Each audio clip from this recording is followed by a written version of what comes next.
আল্লাহ যে কইল প্রথম সৃষ্টি আমার এশ, প্রথম সৃষ্টি আবার কয় আমার আরশ, প্রথম সৃষ্টি আবার কয় নূর, প্রথম সৃষ্টি আবার কয় রূহ। আল্লাহ এক মুখে যে এত কথা কয়, আল্লাহর মুখ কয়টা? যাত্রাপালার একটি মঞ্চে মহান আল্লাহকে নিয়ে এভাবেই কটূক্তি ও অশালীন মন্তব্য করেন বাউল শিল্পী আবুল সরকার। তার এই মন্তব্যের পর মুসলিম ধর্মাবলম্বীদের মধ্যে তীব্র ক্ষোভ ছড়িয়ে পড়ে। এতে সামাজিক যোগাযোগ মাধ্যমে ব্যাপক সমালোচনা হয়। ক্ষুব্ধ প্রতিক্রিয়া জানিয়ে আবুল সরকারের গ্রেপ্তারের দাবি জানান নেটিজেনরা। এর মধ্যে অনেকে প্রশ্ন তুলেছেন, যাত্রাপালা থেকে কিভাবে মহান আল্লাহকে নিয়ে এভাবে অশালীন মন্তব্য করার সাহস পান আবুল সরকার।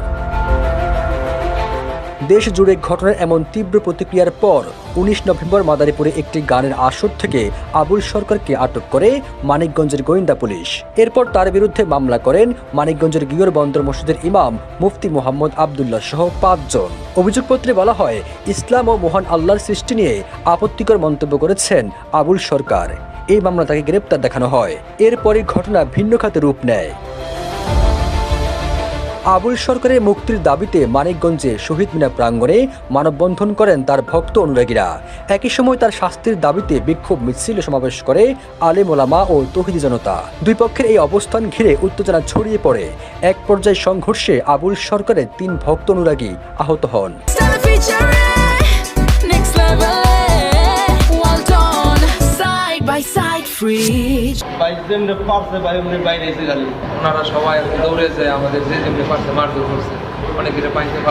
তবে বাউল শিল্পী আবুল সরকার গ্রেপ্তার ইস্যুতে প্রতিবাদ জানিয়ে কবি ফরহাদ মজার বলেছেন, তাকে গ্রেপ্তার করা মানে আমাকে গ্রেপ্তার করা।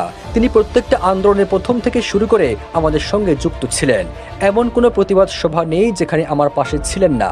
এদিকে বাউল শিল্পীদের উপর হামলার ঘটনার তীব্র নিন্দা জানিয়ে এনসিপি বলছে, যে মতবিরোধ বা অভিযোগই থাকুক, সহিংসতা, হয়রানি বা আইনহত্যার কোনো বৈধতা নেই।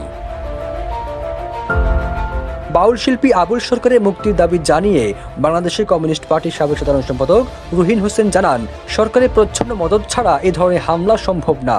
আর নারী অধিকার কর্মী খুশি কবির বলেন, সাংস্কৃতিক কর্মকাণ্ডের উপর যে ধরনের আঘাত আনা হচ্ছে সেটা প্রতিহত করার দায়িত্ব সরকারের। সবুজ আলম, নিউজ ডেস্ক, ইত্তেফাক।